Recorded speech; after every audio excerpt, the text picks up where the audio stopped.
जय हिंद, नमस्कार, आदाब, सत श्री अकाल मेरे प्यारे दोस्तों। स्वागत है आपके अपने YouTube चैनल जीएस के तड़के पर। मैं हूं आपका होस्ट एंड दोस्त श्रीवास्तव जी। लेकर आ चुके हैं बीएड एंट्रेंस एग्जाम के मॉडल सीरीज। इस समय चल रहा है हमारा BEd entrance exam model series. GS 2022 का मॉडल पेपर चल रहा है और अगर आपको ये पीडीएफ चाहिए तो जीएस के तड़के पर मिल जाएगी। आप वहां सर्च कर सकते हैं टेलीग्राम पर, और साथ ही साथ अगर हमें व्हाट्सएप पर मिलना चाहते हैं तो आप बात कर सकते हैं 6397850110 पर।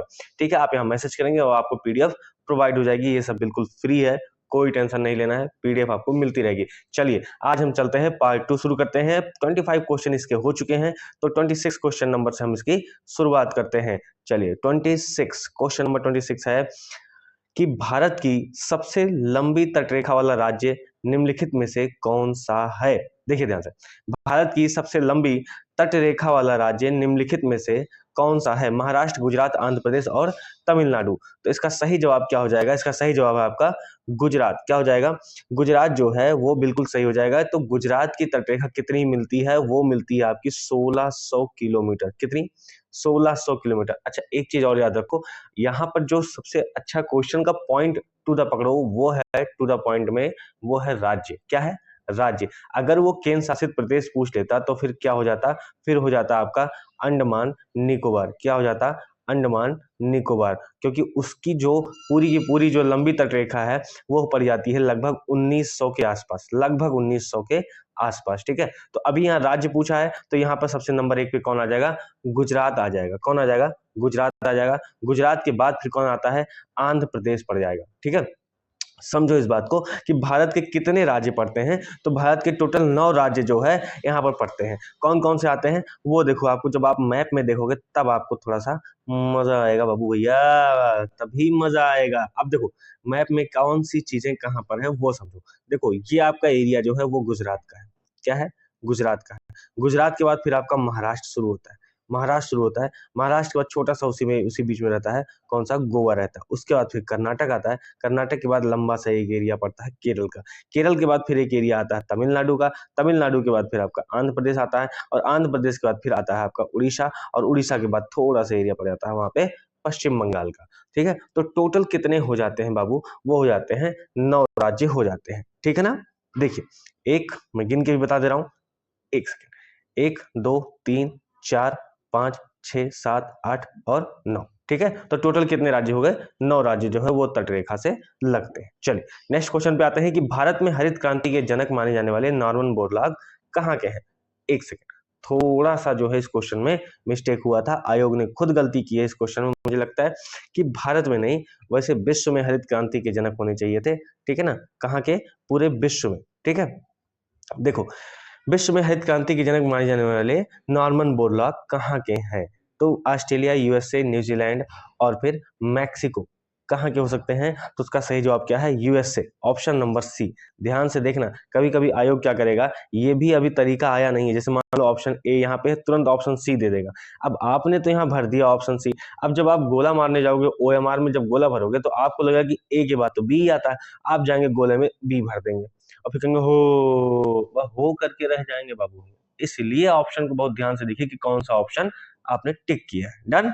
चलिए अब यहाँ पर यूएसए हो गया। अब यूएसए के बाद क्या है कि ये तो हो गए आपके नॉर्मन बोरलॉग, इन्होंने क्या किया? जो भी किया अच्छा किया। अब इसके बाद एक चीज और समझिए कि अगर पूछा जाए कि भारत में हरित क्रांति के जनक कौन थे, तो वो कौन थे? एमएस स्वामीनाथन। कौन थे? एमएस स्वामीनाथन। इनका जो है अभी हाल ही में निधन हो गया है, तो यहां से क्वेश्चन बनता है और ये पेट क्वेश्चन आएगा जरूर। अच्छा, एमएस स्वामीनाथन भारत में हरित क्रांति के जनक कहे जाते हैं। दूसरी चीज ये जो है, जो चावल अनुसंधान है, चावल अनुसंधान कहाँ पे है? तो चावल अनुसंधान जो है वो मनीला यानी फिलीपींस की राजधानी है, तो वहां पर, तो फिलीपींस में जो चावल अनुसंधान है मनीला में, वहां के ये प्रमुख बनाए गए थे। ठीक है ना? कौन? एमएस स्वामीनाथन। ठीक है, अभी हाल ही में जो है इन्हें भारत रत्न देने का बात कहा गया है। किसको भारत रत्न देने की बात कही गई है? तो एमएस स्वामीनाथन को।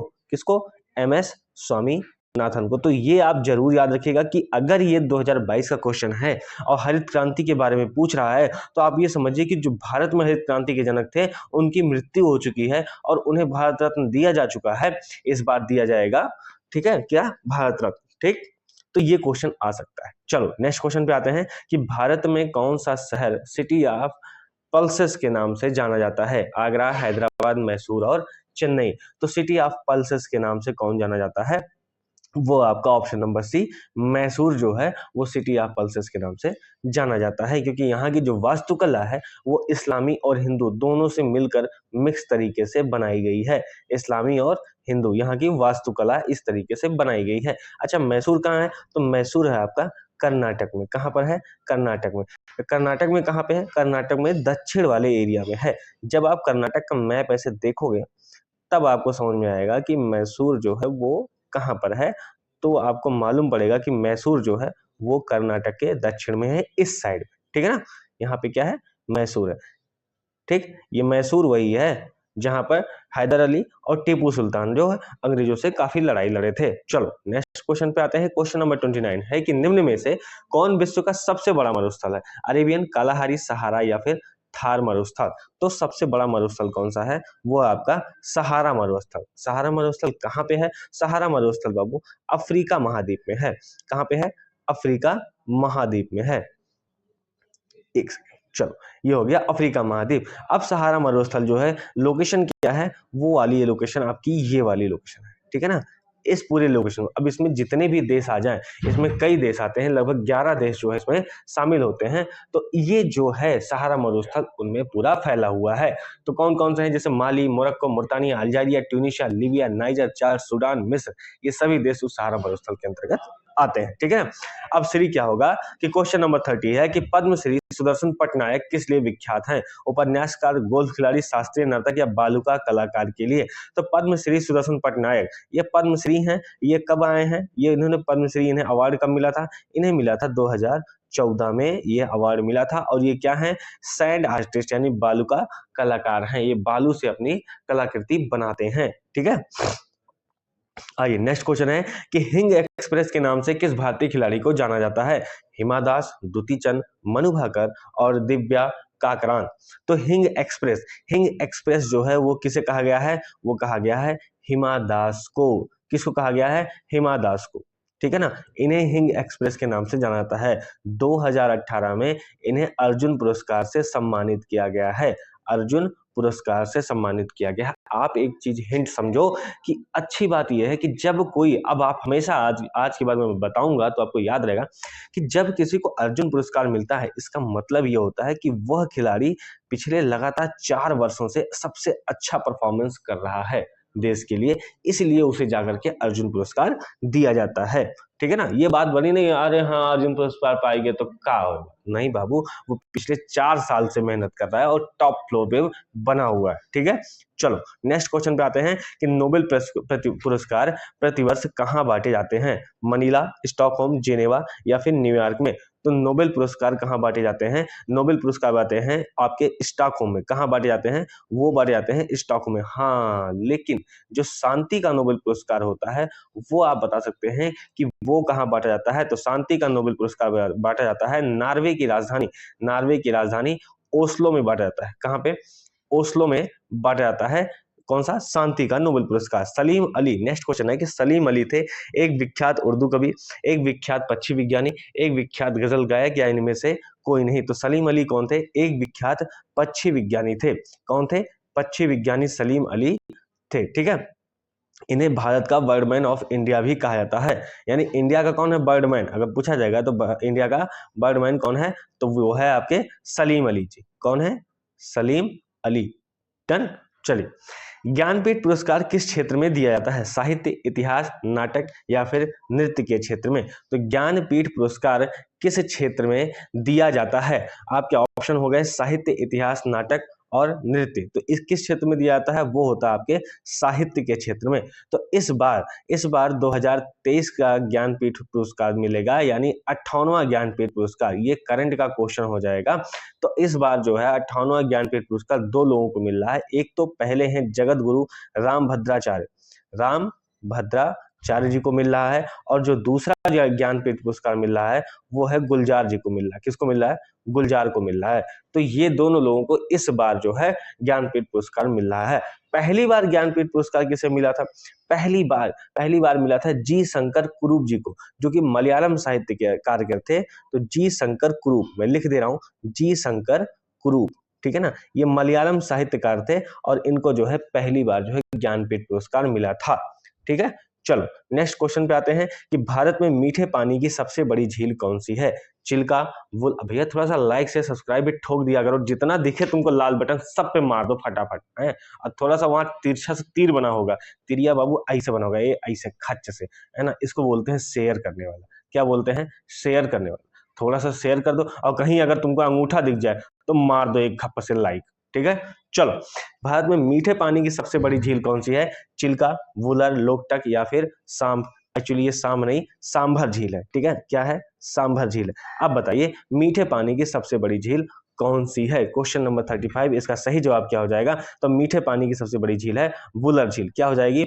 वुलर झील जो है वो मीठे पानी की सबसे बड़ी झील है। ये कहां पर है? तो ये बाबू कश्मीर में है। कहां पे है? कश्मीर में है। अच्छा, चिल्का झील कहाँ है? तो चिल्का झील उड़ीसा में है। लोकटक झील कहाँ है? वो है आपका मणिपुर में। कहां पर है? मणिपुर में। ठीक है, और फिर सांभर झील कहाँ है? तो ये आपका राजस्थान। कहां पर हो गया? राजस्थान। थोड़ा सा तो लाइक से सब्सक्राइब करो महाराज। चलो अब मिजोरम की राजधानी कहाँ है? कोहिमा, आइजोल, ईटानगर या करबी एंगलोंग। तो अब देखो मिजोरम की राजधानी क्या है? मिजोरम की राजधानी आपकी है आइजोल। क्या है? आइजोल है। कोहिमा किसकी राजधानी है? कोहिमा बाबू नागालैंड की है। किसकी राजधानी है? नागालैंड की है। ईटानगर किसकी राजधानी है? वो है अरुणाचल प्रदेश की राजधानी है। अच्छा, ये सब मैप में कहाँ है? चलो मैं पूर्वोत्तर भारत थोड़ा सा बना देता हूं, आपके समझने के लिए जरूरी है, क्योंकि बार बार क्वेश्चन कभी कभी यहां से आ ही जाते हैं। चलो अब यहां समझो कि कौन सी चीजें कहां पर हैं। देखो अगर नागालैंड, पहले ऐसे ही समझ लो, मैंने इसे बता चुका हूं पिछले वीडियो में, इसलिए कहता हूं वीडियो देखा करो। आप जाकर के पिछले वीडियो देख लिया करो। ये अरुणाचल प्रदेश है जो मैंने ग्रीन से बनाया। ठीक है, अभी मैं ग्रीन से दो चीजें नीचे बनाऊंगा, वो समझना। एक तो ये वाली, ये हो गई आपकी मिजोरम। क्या हो गई? मिजोरम। और ये जो नीचे वाली है ये हो गई आपकी त्रिपुरा। ठीक है, क्या हो गई? त्रिपुरा। अब मैं कलर चेंज कर रहा हूँ और समझना इस बात को थोड़ा सा।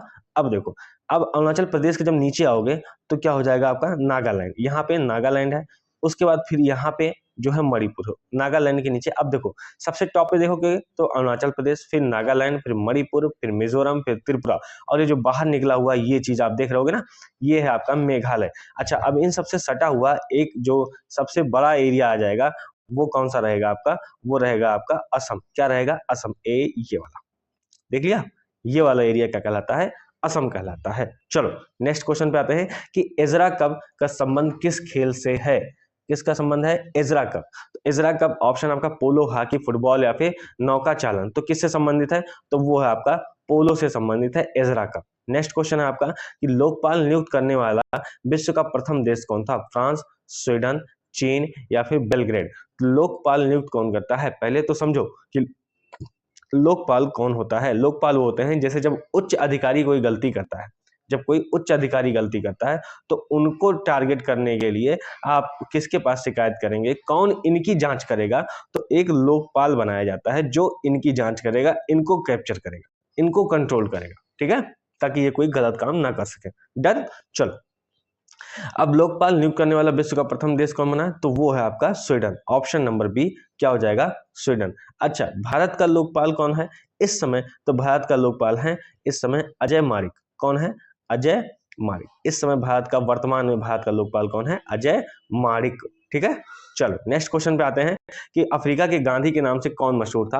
मीर करजई, नेल्सन मंडेला, फिरोज गांधी या एम के गांधी। तो अफ्रीका के गांधी के नाम से कौन मशहूर था? Nelson Mandela. Option number B, Nelson Mandela Africa के गांधी कहे जाते हैं। साथ ही ये पहले अफ्रीका के अश्वेत राष्ट्रपति हैं। कौन राष्ट्रपति हैं? अश्वेत राष्ट्रपति। ठीक है ना। और एक बात और समझो कि इन्हें 1990 में भारत रत्न दिया गया था। कब दिया गया है? 1990 में। क्या दिया गया है? भारत रत्न दिया गया है। चलो नेक्स्ट क्वेश्चन पे आते हैं। क्वेश्चन नंबर 40 है कि ऑल इंडिया रेडियो की स्थापना कब हुई है? 47 में, 1950 में, 1927 में या फिर 1926 में। तो ऑल इंडिया रेडियो की स्थापना हुई थी 1936 में। कब हुई थी? 1936 में। ठीक है, बाद में क्या हुआ था कि 1957 में इस ऑल इंडिया रेडियो को आकाशवाणी के नाम से जाना जाने लगा था। अब तुम लोग तो भैया आगे वाली जनरेशन है, यहाँ कहाँ रेडियो रेडियो सुनते हो? मोबाइल उठाए खच्चे से सुन लिए। यहाँ तो हम लोग भैया उस समय जमाने में, अब तो भैया घुटनों में दर्द होता है, नहीं तो मजा आता था जब सचिन का चौका पड़ता था। चलो क्वेश्चन नंबर 41 है कि भारत के राष्ट्रीय गान के रचयिता हैं बंकिम चंद्र चटर्जी, रविन्द्रनाथ टैगोर, सरोजनी नायडू या फिर अरविंद घोष। तो फिर आप यहाँ क्या बताएंगे कि भारत के राष्ट्रीय गान के रचयिता कौन है? वो है आपके रविन्द्रनाथ टैगोर। कौन है? रविन्द्रनाथ टैगोर। ठीक है, यह जो राष्ट्रगान उन्होंने लिखा था वो सबसे पहले लिखा था बांग्ला भाषा में, बाद में इसे हिंदी और अंग्रेजी भाषाओं में रखा गया। ठीक है, तो सबसे पहले किस में आ गया था? वो बांग्ला भाषा में आ गया था और बाद में फिर हिंदी और अंग्रेजी भाषाओं में इसे आएगा। रविन्द्रनाथ टैगोर जो राष्ट्रीय गान अपना है, रविन्द्रनाथ टैगोर ने ही अपने देश का और बांग्लादेश दोनों का ही राष्ट्रीय गान इनमें चलता है। ठीक है, कहाँ चलता है? बांग्लादेश में भी और भारत में भी चलता है। ठीक है, बंकिम चंद्र चटर्जी ये है वंदे मातरम वाले। कौन है? वंदे मातरम। बंकिम चंद्र चटर्जी ने क्या लिखा था? वंदे मातरम। ठीक है ना। पहली बार जब वंदे मातरम गाया गया था तो कब गाया गया था? आईएनसी में, यानी इंडियन नेशनल कांग्रेस, भारतीय राष्ट्रीय कांग्रेस के अधिवेशन में 1896 में गाया गया था। और जब राष्ट्रगान गाया गया था तो कब गाया गया था? वो गाया गया था 1911 में। कब गाया गया था? 1911 में। ठीक है, सरोजनी नायडू कौन है? वो तो आपको पता है, ये तो 1925 में आईएनसी की यानी कांग्रेस की अध्यक्ष बनी थी। कौन से अधिवेशन वाले में? कानपुर वाले अधिवेशन में कांग्रेस की अध्यक्ष बनी थी। ये भारत की किसी स्वतंत्र राज्य की पहली महिला राज्यपाल हैं। तो वो किस राज्य की बनी थी? वो बनी थी यूपी की। ठीक है चलो नेक्स्ट क्वेश्चन पे आते हैं कि भारत के किस राज्य ने मलखम्ब को अपना राज्य खेल घोषित किया है? महाराष्ट्र, मध्य प्रदेश, दिल्ली और कर्नाटक ने। तो किस राज्य ने घोषित किया है? तो वो मध्य प्रदेश ने। Option number B, Madhya Pradesh ने। मलखम्ब क्या होता है? मलखम्ब एक लकड़ी का जो है खंभा होता है और इस पे जो है पूरे ऐसे जो है ऐसे बने होते हैं और इस पे जो है कोई भी जो है व्यक्ति जो है कलाकार वो इसी खंभे के चारों तरफ वो घूमता हुआ अपने करतब दिखाता रहता है। चलो नेक्स्ट क्वेश्चन पे आते हैं कि संगणकों के आईसी चिप्स प्रायः बने होते हैं लेड के, क्रोमियम के, सिलिकॉन के या फिर सोने के। तो ये किसके बने होते हैं? तो ये बने होते हैं ऑप्शन नंबर सी, सिलिकॉन के बने होते हैं। किसके बने होते हैं? सिलिकॉन के बने होते हैं। नेक्स्ट क्वेश्चन है कि अनुपम क्या है? एक शोध संस्थान, एक सुपर कंप्यूटर, नवनिर्मित प्रक्षेपास्त्र या फिर कंप्यूटर सॉफ्टवेयर। तो अनुपम क्या है? अनुपम है एक सुपर कंप्यूटर। क्या है? एक सुपर कंप्यूटर है। कहां पे? देखो बार्क द्वारा निर्मित किया गया है, BARC, भाभा परमाणु अनुसंधान केंद्र। ठीक है ना। चलो नेक्स्ट है कि न्यूनतम मेमोरी साइज की इकाई चुनिए, केबी, एमबी, जीबी, टीबी। तो न्यूनतम मेमोरी साइज क्या हो सकती है? देखिए यहाँ पर सबसे न्यूनतम मेमोरी साइज हो जाएगी आपकी केबी हो जाएगी। क्या हो जाएगी? केबी हो जाएगी। बट क्या है देखो, 1 केबी, ठीक है ना, 1024 बाइट्स, 1 केबी 1024 बाइट्स के। और अगर एमबी की बात करें तो एमबी क्या हो जाएगा? 1024 केबी के हो जाएगा। ठीक है ना। और एक अगर टीबी की बात करें, टीबी यानी टेराबाइट, तो वो 1024 जीबी के हो जाएगा। क्या हो जाएगा? जीबी के हो जाएगा। और अगर हम पेटाबाइट की बात करें, यानी कि एक पेटाबाइट 1024 टेराबाइट के बराबर हो जाएगा। यहां पर जो सबसे छोटी ऑप्शन में है वो क्या हो जाएगा? वो केबी हो जाएगा। ठीक है। चलो जावा को किस कंपनी ने विकसित किया था? माइक्रोसॉफ्ट, सन माइक्रो सिस्टम ने, नोवेल या ऑरिकल ने। अब देखो जावा जो है ये लैंग्वेज है। जावा क्या है? एक लैंग्वेज है, एक प्रोग्रामिंग लैंग्वेज है। अब इसकी जो स्थापना, जो इसकी खोज की थी, जिसको इसने बनाया था, वो किसने बनाया था? उसने बनाया था जेम्स गोसलिंग ने। किसने बनाया था? James Gosling. मैं लिख देता हूं, जेम्स गोसलिंग। ठीक है ना, इन्होंने बनाया था। और ये किस कंपनी से संबंधित है? ये संबंधित है सन माइक्रो सिस्टम से। किससे संबंधित है? सन माइक्रो सिस्टम से। ठीक है ना। चलिए क्वेश्चन नंबर 47 है कि तीसरे राष्ट्रीय जल पुरस्कारों में सर्वश्रेष्ठ राज्य श्रेणी के तहत किस राज्य ने स्थान प्राप्त किया है? उत्तर प्रदेश, मध्य प्रदेश, कर्नाटक और गुजरात। इसका सही जवाब क्या हो जाएगा? उत्तर प्रदेश। क्वेश्चन इंपॉर्टेंट है, फिर से समझ लो क्या कहा बोला गया है कि तीसरे राष्ट्रीय जल पुरस्कार। यहां पर जब जल पुरस्कार की बात होती है कि जल का प्रबंधन आप कैसे करते हो। ठीक है, ये इंपॉर्टेंट है। जैसे कि लोगों तक जल पहुंच भी जाए, जल बेकार भी ना हो, ठीक है, और अच्छे से स्वच्छ जल में जो है लोगों को मिलता रहे, जिससे लोगों को बीमारियां ना हो। तो ये सारी चीजें उसमें देखी जाती हैं। और फिर इस नंबर पे कौन टॉप पे आया? तो उत्तर प्रदेश, अपना उत्तर प्रदेश। चलिए भारत का पहला अमृत सरोवर किस शहर की ग्राम पंचायत को पूरा हो गया है? भारत का पहला अमृत सरोवर किस शहर की ग्राम पंचायत को हुआ है, मतलब कि सबसे पहले किसने किया था? तो ये आपका ऑप्शन है रायपुर, लखनऊ, अयोध्या या फिर कानपुर। नहीं, ये रायपुर नहीं है, यहाँ पे एक ऑप्शन गलत हो गया है, उसका नाम क्या रहेगा? रामपुर। तो ये रामपुर था। ठीक है ना, क्या था, रामपुर। तो इसका सही जवाब क्या हो जाएगा, रामपुर, ऑप्शन नंबर ए हो जाएगा। ये है उत्तर प्रदेश का ही है, ठीक है। चलिए क्वेश्चन नंबर 49 है कि किस राज्य ने भारत में पहला राज्य स्तरीय पक्षी एटलस तैयार किया है। केरल, हिमाचल प्रदेश, मध्य प्रदेश और अरुणाचल प्रदेश। यहाँ पर क्या हो जाएगा, केरल जो है राज्य स्तरीय पक्षी एटलस तैयार किया है। यहाँ पे क्या होता है, पक्षियों के बारे में आपको सारी जानकारी मिलनी चाहिए, ठीक है, ताकि उनके रख रखाव, उनकी देखरेख और उनको सिस्टम से कैसे रखना है, उनको पर्यावरणीय सुविधाएं कैसे मिलेंगी, उनको माहौल वो कैसे मिलेगा, ये सारी चीजें केरल ने तैयार की हैं। क्वेश्चन नंबर 50 है कि कौन सा बहुपक्षीय अभ्यास मिलन 2022 की मेजबानी कर रहा है, भारत, फ्रांस, ब्रिटेन या फिर मलेशिया। तो कौन कर रहा है, तो वो कर रहा है ऑप्शन नंबर ए, भारत कर रहा है। तो भारत कौन सा देश बहुपक्षीय अभ्यास मिलन जो है, या फिर मिलान भी बोलते हैं, मिलन या मिलान समझ लो, 2022 की मेजबानी कौन कर रहा है, भारत कर रहा है। अच्छा ठीक है, तो अब यहाँ समझने वाली बात एक आ जाएगी कि फ्रांस के साथ भारत का कौन सा द्विपक्षीय अभ्यास चल रहा है। फ्रांस वर्सेस इंडिया के साथ कौन सा चल रहा है, तो वो चल रहा है, एक तो चलता है आपका वरुण, ठीक है, एक चलता है आपका शक्ति, ठीक है।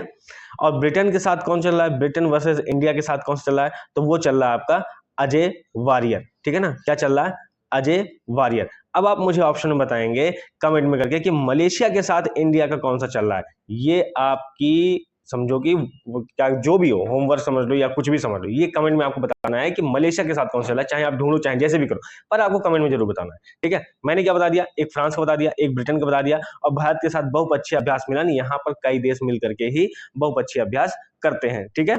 चले, तो ये कहां पर हुआ था बहुपक्षीय अभ्यास, ये हुआ है आपका विशाखापट्टनम में। कहां पर हुआ है, विशाखापट्टनम में। विशाखापट्टनम कहां है, ये आंध्र प्रदेश में। कहां पर है, आंध्र प्रदेश में, ठीक है ना। चलो एक क्वेश्चन और बताना तुम लोग कि आंध्र प्रदेश की राजधानी कौन सी है। तो दो क्वेश्चन हो गए, एक तो मलेशिया के साथ द्विपक्षीय अभ्यास कौन सा होगा, और दूसरा आंध्र प्रदेश की राजधानी। देखो जितना खोजोगे, जितना अंदर जाओगे, उतना बेहतर निकल के आओगे, ठीक है। तो चलो तैयारी करते रहो, और आज की सीरीज यही खत्म होती है। नेक्स्ट सीरीज हम लेके आ रहे हैं कल 2021 का मॉडल पेपर, और इसको लाइक से सब्सक्राइब थोड़ा करते रहो बाबू भैया, ताकि मजा मुझे आता रहे। चलो थैंक यू, धन्यवाद, जय हिंद साथियों।